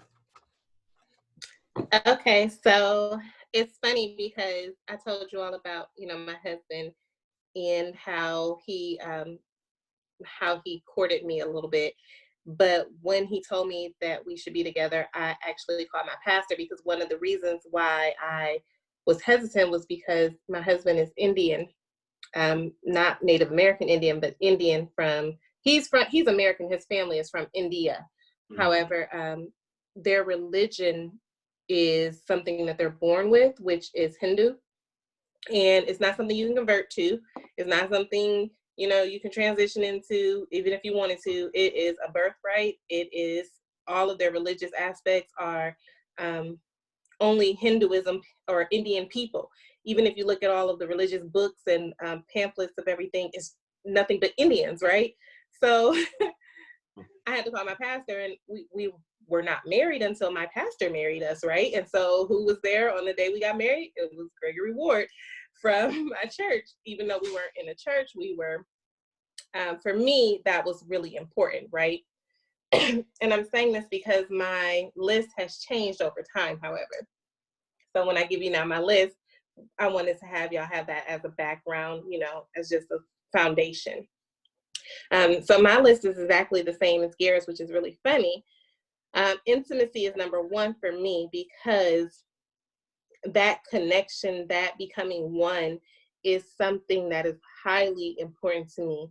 You leave and forsake every other individual. And another way that I knew my husband was the one was because when he was like, we should be together, and I made that choice, I called 2 people who I had been, talking to and dating. I was like, yep, I'm done. And that was it. And it was no question about it. I didn't need to talk to them anymore. I didn't need to feel for them anymore. I didn't need to check for them, see how I didn't need you. I had who was meant for me. And today when we went to a furniture shop for something, they did the temperature gauge when you walk in the door. And the guy was like, that's funny, your temperatures are the same. Duh, we're one. You got 2 bodies standing here. There's just one person, and there's no division between the 2 of us. So intimacy is number 1, and you come back together always. And I read something that if you are arguing or you're fighting and yet you still want to be intimate with that person, oh, it's a chance that y'all ain't really fighting. Y'all just having a little disagreement about something. Y'all gonna get over it and keep moving on. But if you feeling that person like, all right, I'm mad at you, but I still want you, that, shows that connection. So some people you just can't stand, and you're like, I don't even want to be around you. Number 2 for me is family. So I told you all that, of course, I have a 15-year-old, and when we got married, becoming a family wasn't just him and me anymore. It was him, me, and her. And that is my new family. So extended family, and how you had your first familial, what do they call it? Primary, it's a word for it. What's the people that's in your house? Y'all know the word for it. Come on. Elders? No, the first part of your family, like you have extended family, and then you have a firstborn? First cuz? Immediate family? Immediate. It's immediate. Like, hi. It's immediate, right? Mother, father. Thank y'all. Thank y'all. I was running out. I was about to lose. Hey, Brett. Hey, Brett. So yeah, you know, they became my immediate family, and even though I love my parents, my sibling, he loves his. It for me became, this is who is most important to me, which is the people that's in this house under my roof, and that's what has to push me forward. And we are raising her to go off and be on her own, and when she's off on her own and independent, great. Go create your own, immediate family, because that intimacy, like I said, is going to draw us back, and we're going to be one and forsake all others. We're raising, a child to go off and be on her own. Number 3 is finances. So for me, finances is important because a lot of arguments will start in relationships because of money, and it's not even if you have enough money, because sometimes you have buku's money, but who controls the money, who pays the bills, who who has access to the money, excuse me, things like that become highly contested. So I think if you are in a relationship that's either headed towards marriage or you're in a marriage, make sure you have those conversations about the control of it and about the just the minute details that you don't even think are important. Talk to your friends who have been in relationships, and it doesn't look the same for everybody equally across the board. Do what works for your family. Number 4 is travel. As everyone has said, you can't travel without finances, but some people said it's even about just going to the next state over, right? Just leaving Maryland and going, I think it was Kanif who said it, going to the next state. That's important. This is the first time I've ever sat in one place for so long. And I mean, in just one county for so long. I don't think I've ever in my life been so stagnant, and it is killing me. I am an extrovert. I used to be in 3 different states within 2 days, and it was nothing. So travel for me is key. And like others who have had plans canceled right before the stay at shelter at home took place, we were going to go to the Bahamas for my daughter's birthday. That got canceled. We were upset. And it's just, the Lord just basically is telling us to all sit our butts down. So number 5 is religion for me, because religion is something that is personal. So as I told you all before, and I thought that was going to be something that was a huge major sticking point. Then I realized that as I read the Bible more for me, and I have my Bible and I'm Christian, you can't take it away from me, that is who I am. But I was reading and I woke up one day and I realized that, oh yeah, I can't take you with me when I leave this earth. I'm going to love you until the day I die. It says till death do us part. And that's what our vow said. I can't take you any further than that with me. And so because I can't take you any further than that with me, that means my religion and my journey is personal. And so however you feel about your religious aspect is something that's key for you, but I have to guide my own path as well. And so it was just me thinking, wow, it really is just till death do us part. Why don't those vows go further than that and say, I'm pulling your butt with me to whatever the afterlife is? Oh, because you can't. You don't die with your parents. You can't bring your parents with you. You can't bring your children with you. You can't bring your friends with you. You can preach to them. You can, what do they say? You can disciple to them, but you cannot bring them with you. So it's funny because it used to be so high on my list, and I actually had to get permission from my pastor before I was like, all right, I'm cool to go forward with dating you. So now it's like, all right, well, you do you, I'm gonna do me. We're gonna still love each other, and it's not changing anything. And then number 6, career. And for me, career is the least important on the list, because I don't care if you decide to be a waiter at Waffle House. You better be the best dang on waiter at Waffle House that you could possibly be. Why you gotta bring Waffle House into this, Alicia? I can't stand Waffle House. Oh my God, that man, he took us to Waffle House on New Year's Eve, and he was smashing that waffle, and he loved it. And I was just like, is this fork clean? Can I have some hot water? I'm not eating this stuff. Biscuits and gravy came so fast. Sorry. I'm not high sedity or anything like that, but I'm just like, Waffle House is something else. But bring the hot water. I don't care. I don't care what you do with your life. That is your choice. Whatever makes you happy. I'd rather have someone come into my home, our home, that is happy and fulfilled with what they went out in the world and spent so many of their hours doing, than to have someone come home who is miserable and hates their work and then takes that out on me, when I'm just like, can you just leave that wherever you had it? Because I don't want it. But if you put yourself in that positive mindset and you love what you do, it's going to reflect later on everyone else. So yeah, I don't care what your career is, just be happy. Word. And that's my list. So that is awesome. Okay, I'm sorry, I talked too much. That is awesome.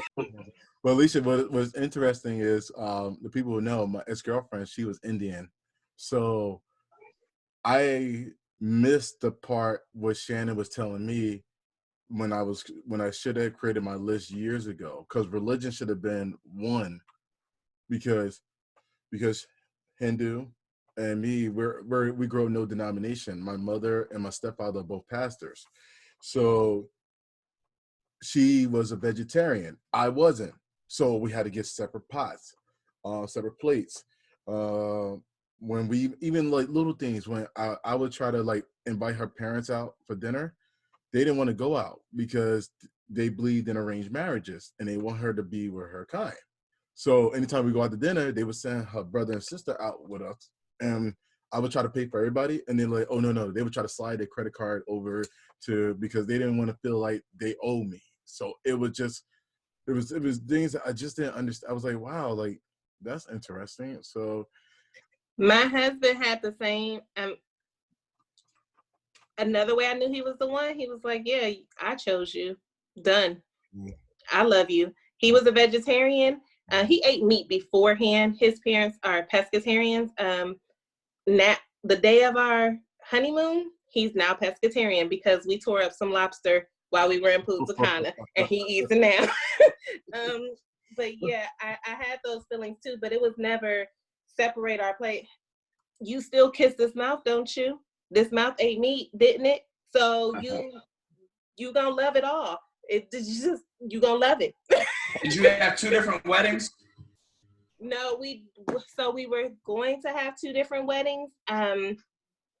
And what we decided to do was to not have a certain type of religious aspect of a wedding. So we didn't get married in the church. We got married at Piedmont Park on the lake. But I had the Hindi on my arms for showing respect to, the Hindu religion. That stays on your hand for 2 weeks. It was on forever. I had it on my hands and my feet. I didn't know what it took to get it all in, but it was a lot. And then I had like the traditional type, something old, something new, something brown, something blue. And we just made it a non-traditional type wedding. The only thing that I said that I must have, like I said, was my pastor to actually say, I now pronounce you husband and wife under the Lord and in front of all your friends and all of that. That was what made us married. Other than that, I still would like to go to India and maybe have an Indian wedding, but were his parents and family at the wedding? His mother was still so they were teaching abroad in Abu Dhabi, and his mother's contract wasn't up, and so she couldn't come back. But we got married on 7/7/17, and that was an important date for me. And so his dad was there. His two brothers were groomsmen in our weddings. Like I said, his best man was his, high school or college friend, who's also Indian. And I want to say that our wedding was probably the most mixed. Garrett and Brittany were there. It's probably one of the most mixed crowds that I've ever seen, from white, black, Hispanic, Indian. Just everybody comes together for love. So yeah, his verse. Yeah, we had a good time. Thank you. Yeah, it's very diverse. It's very, I love the cultural atmosphere of it. It's like, that's actually one of the reasons that I went to Howard in the first place, because of that diversity. When people think of Howard, they don't always think like diverse. They think, oh, just a bunch of Black people go here. But that's one of the differences about that school, is that you meet people from like Nigeria, you meet people from South Africa, you meet people from Jamaica, you meet people from all over. So I think that kind of cultural diversity is what brings, is how you learn a lot of different things when you go out in this real world and you start incorporating other cultures. So that's cool. Well, since we have, we're gonna finish it up. We got 2 more people. We have a new introduction. Mr. Neen, how you doing? And Mrs. Sims, Miss Brittany Sims. Hey, Britt. Hey, how are you, Mike? How you doing today? Hey, sis. So the question I ask everyone, if you want to answer or not, the question is, in what order would you choose these topics from the highest to your lowest? We got family, finances, intimacy, career, travel, or religion. Which one would be your highest to your lowest? I'm gonna go with religion for number 1 because. Didn't I tell y'all she was gonna have her?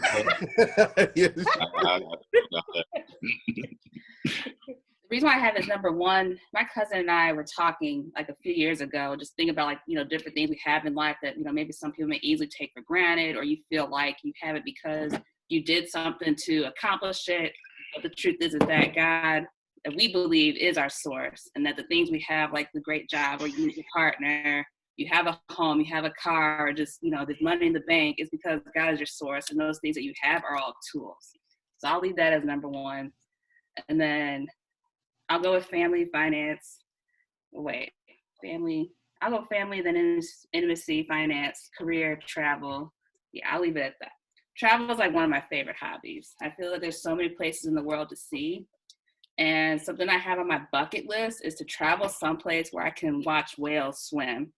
Facebook has been showing so many videos of whales swimming in the ocean. It just looks so amazing that I want to encounter that someday. She's been talking my ear about this all week. I've seen dolphins swim in the wild, but I need to see whales. I'm really into like water and like boating and like water stuff. So it's snorkeling. So. Nice.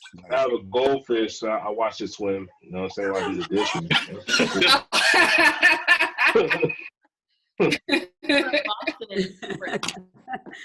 Watching the strawberry swim. Oh my God! I'm watching this wine swim. Hey.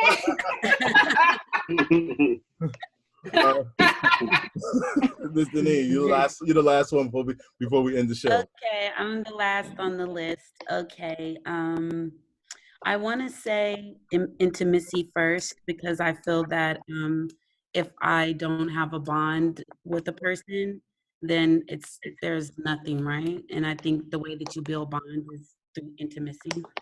So that would always be first. Second would be career, because I just feel like people are not, I'm piggybacking off of what was already said, but people don't feel really happy or fulfilled in their lives if what they do isn't sustainable to them. So I work in the clinical field, so I'm going to use a theory. There's a theory called the Maslow's hierarchy of needs. I don't know if anyone's ever heard of it. And they talk about I just learned about that in my leadership and organizations MBA. Good. I know, Doug. I literally just psychology to you business people. Good. Yes.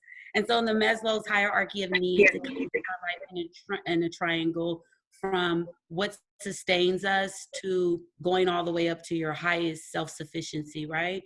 And so in the beginning, we start off with like air, water, food, sex, and then we move up to, these bonds that we create with people. How do we see ourselves? How do we envision ourselves? And our career is a lot about that, right? I work in the healing field, right? So that's a lot about who I am, right? I'm into communication and nurturing and intimacy and bond building and working and coping through things. And that's a really good place for me to be. So when we look at humans in the spectrum, we try to place them in places where they're going to be successful. And a career is a piece of that. It's not everything, but it's a piece of that. I would say finances are third because I lost the love. I feel like a very close person to me that I was in a relationship with during the recession. Um, you never really know how people view themselves and how important money is until you lose it all. I mean, literally all. Like everyone in 2008 and 2007 and 2006 were losing homes and losing jobs. And it was like a really rough time financially for everyone. And most um, economic hardships start with real estate, right? And so that was like a major real estate economic hardship on people. And we just didn't sustain that finance part. And so I feel like in a relationship that needs to be put high on the priority on your survival list is how do you survive, right? How does somebody else view money in their life? What does it mean to them? Having a lack of money, what does it mean to them? If these things were to happen to us, what would we do? What would our roles be? How would we spring into action, right? Because these are a part of the relationship. It's not all like love, hugs, kisses, and you know, you know, bond building, right? It's for a lack of better term, in European society in the 1800s, they would strategically marry people, correct?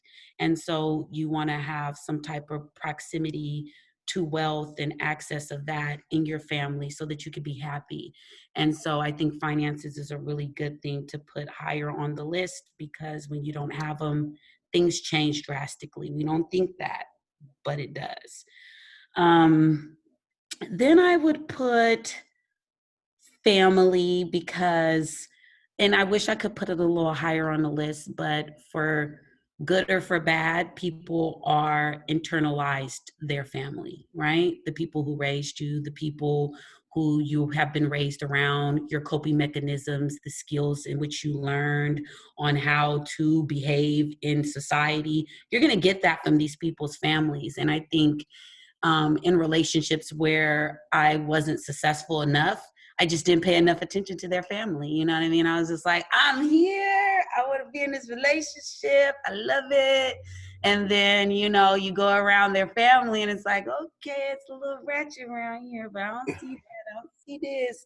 That didn't just happen. She didn't just jump over the table and smack Kim. That didn't happen. You know what I'm saying? So, I mean, I think looking into family makes a big difference, because this family is your family. That's going to be your mother-in-law, your father-in-law.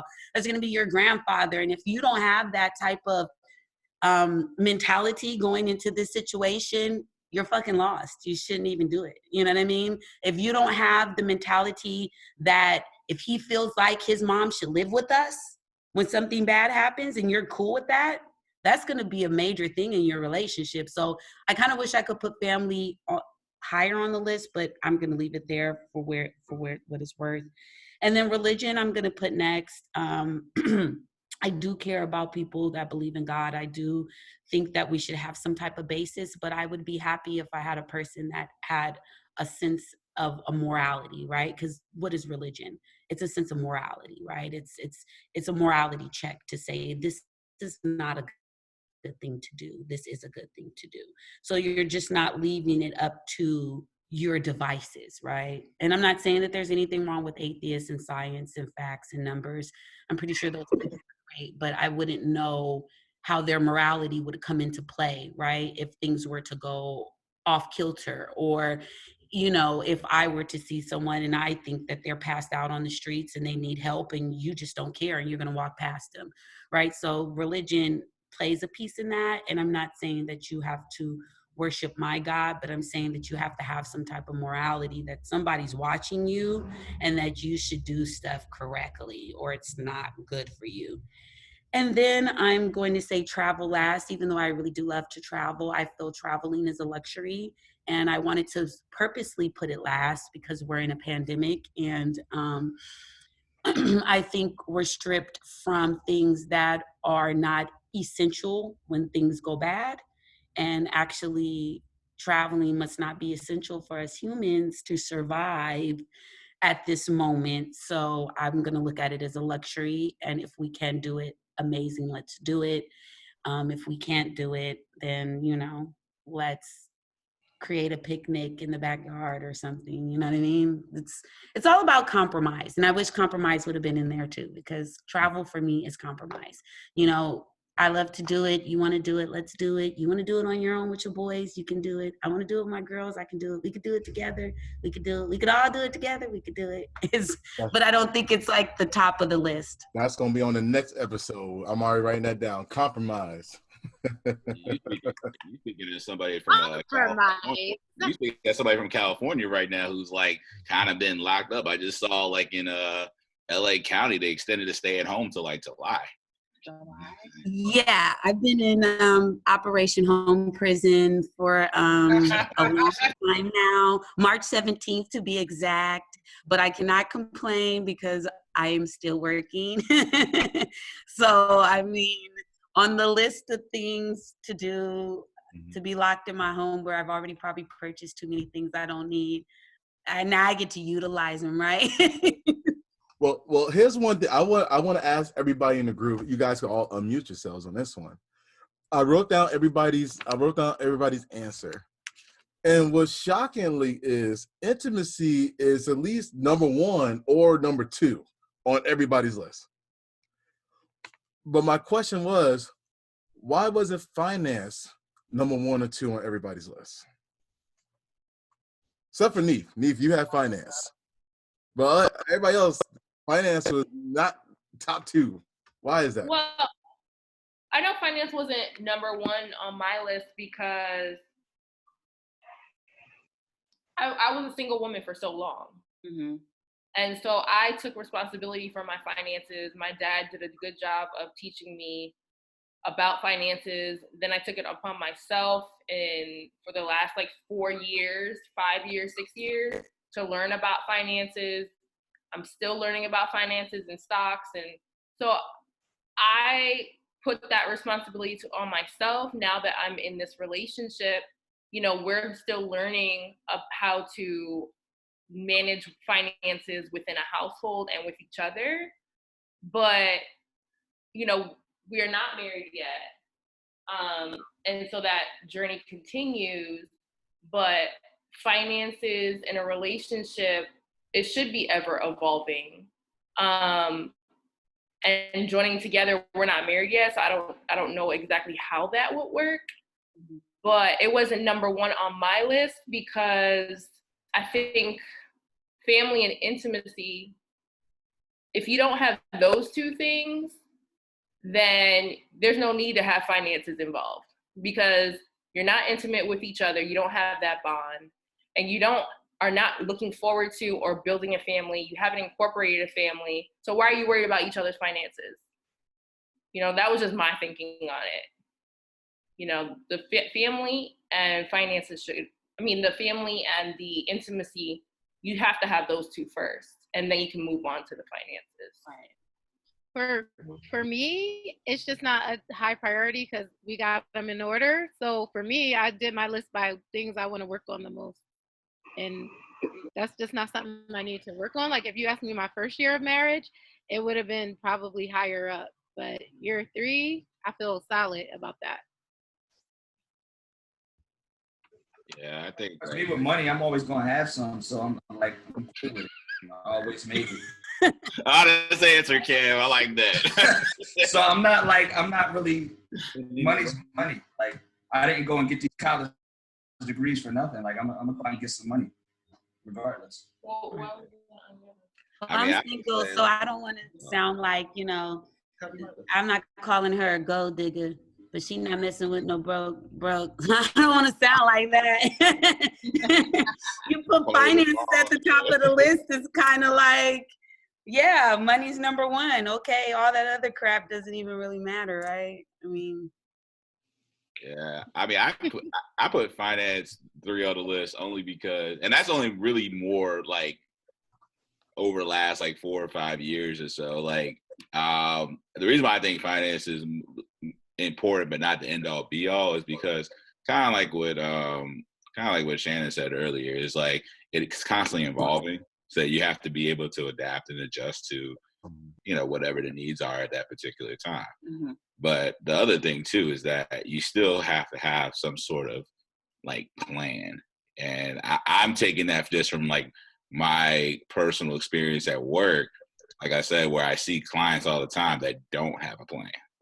And let me tell you, the picture is not pretty when you don't have a plan at all about in terms of, you know, paying taxes on time, making sure that you have other avenues besides Social Security. If you have stocks, making sure you diversify your portfolio. I mean, I was telling Brittany this earlier today about diversifying portfolio. Sorry, Brittany. but I was just like, you know, I'm just saying, like, you know, in general, like it's important to make sure that when you're talking about finance, making sure that, yes, it's not the end all be all, but just have some sort of like not step by step plan, but some sort of like guidance as to like what you're going to eventually move into.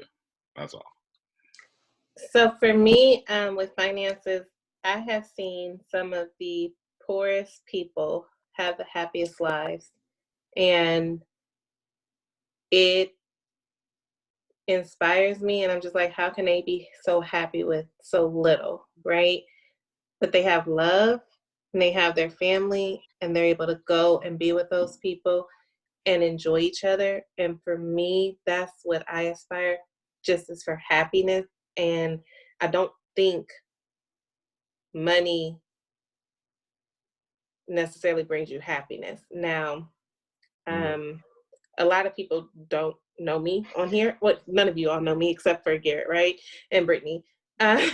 So I'm not saying that I don't have money, because I do. I like my money, right? I like I like to go, I like to travel. There's never a time where I might have to look back and be like, oh, maybe we should cut back on, you know, that trip because we can't necessarily afford it at the moment. But I am very conservative with my money. And when I'm thinking about other people, money is personal too. So my money is personal to me. My husband's money is personal to him as to how he deals with his money and how I deal with mine. But you'll see me going out with my family and I'm like, wait, $50 to go to the Kennedy Space Center? Are we even really going to enjoy the Space Center that much that we need to spend $50 a ticket on it? So you'll see me being frugal with money. And they're like, can you just enjoy the experience? Or we went to the movies and we were going to see Queen and Slim. And they were like, $38 and 20 of it was on popcorn. And I was like, wait, what? No, we don't need to see Queen and Slim that much. And as I think about it, my points are irrational, right? It's not that we don't have the $38 in the bank account or that we can't spend it. It's just that I don't like being wasteful. And anything that I view as a waste is going to basically put a pause on my mind for me to be like, I don't think we need to do it that much. I don't think it's that important. And I just think that sometimes that'll trip me up. So finances for me being number 3 is because if I don't have the intimacy and my family doesn't know that this is the person that they're dealing with when we go out, then I just don't have anything. So finances just isn't that important to me, because you can have all the money in the world or you can have little money in the world. Neither of that is going to bring about the happiness. And the people who kill themselves, like Robin Williams, who had all the money in the world, or Kate Spade, who had all the money in the world, they didn't have that happiness. They didn't have that joy. I want that joy instead.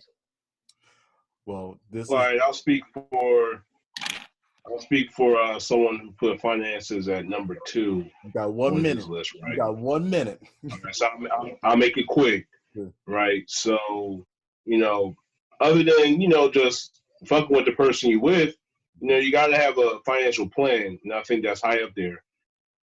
Most marriages end in divorce. And the reason is, most of the time, it's because of finances and irreconcilable differences, right, that form around finances. And even though it's not all about, you know, being a millionaire or having all this money, but just have an agreement on how you're going to spend your money and how you're going to build together. So, and we live in a capitalistic society where money, where this country revolves around money. So, just having a plan and keeping that at the forefront to make your marriage work is important. Everything else, everything on that list of 6 is very important. I'll just say finances is number 2 for me, and I'll just keep it at that. Awesome. Well, I want to thank everybody. Thank you for showing up and showing out. I appreciate each and every one of you guys. I mean it from the bottom of my heart. Last words. Anybody got something lasting to say or something we want to talk about for the next show?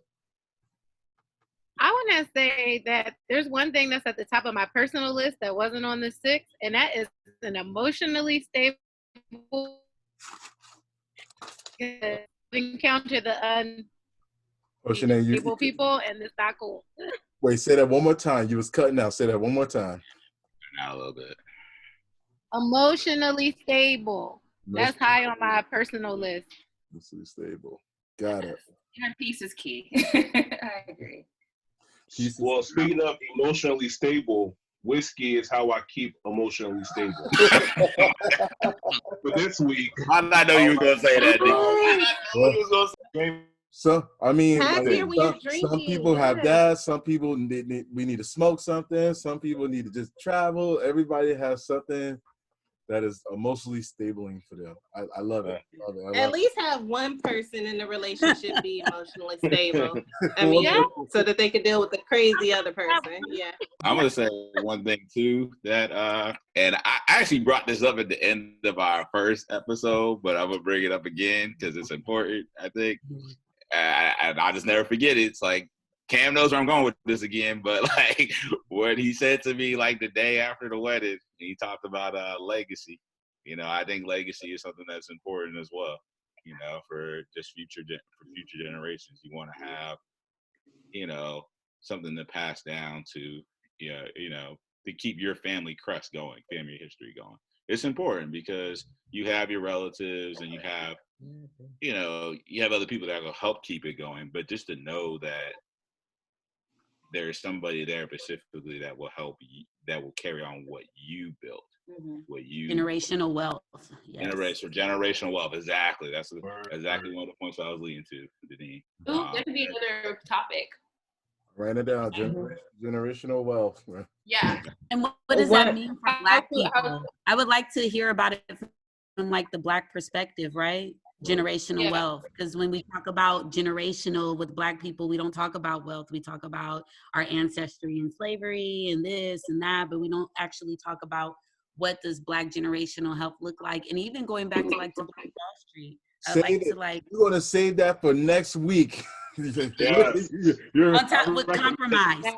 Committed that to Mike. Like, yo, we gotta talk about the Black experience. Like, we gotta do this topic. It's important, yo. It's important, Black wealth in America is important. Brittany, we'll save it for next week. But Brittany had a story about a Bank of America story that we did at Black MBA event that was very eye opening.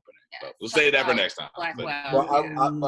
I would say this is the Black experience because it's none but smart, intelligent, well knowledgeable Black people speaking on experiences and things they see others go through. So the more we learn is we each one teach one, and we learn from each other. So this has been an honor and privilege. Like hopefully like this builds bonds. I'm gonna have the link up. I'm gonna have everything updated by tomorrow. The first episode is part of it is on YouTube, and I have the other one that's going to be ready once I do all the editing and stuff like that. But I'll send it to you because Ralph gave me the look like Ralph like you better send that to me first. But I will have. Can you edit out my introduction with my standing up and showing my Howard pants? Can you edit like almost all of my clips out? I'm just. Alicia, I was coming on here to be. That was personality. That was unique. I was coming on here because Garrett was like, basically threatening my life. I'm joking. Really? Wow. Listen, Garrett was like, I'm gonna find some people. He got 5 people coming on. Hold on a I'm just second. saying you would have a good experience because we have people that were talking about the different topics and getting to learn about perspectives and stuff. He didn't threaten my life. I'm joking. Well, then let's give kudos to you, Michael, because having a podcast is very difficult. So I'm going to give kudos to you, and especially an all-Black team talking about the Black experience. Yes. And then we want to give a kudos to Garrett for walking around being the silent muscle. You know what I'm saying? Good job, Garrett. Hold on a second. Wait, this is Rough, Rugged, and Raw, episode 2. Wait. All right, we're going to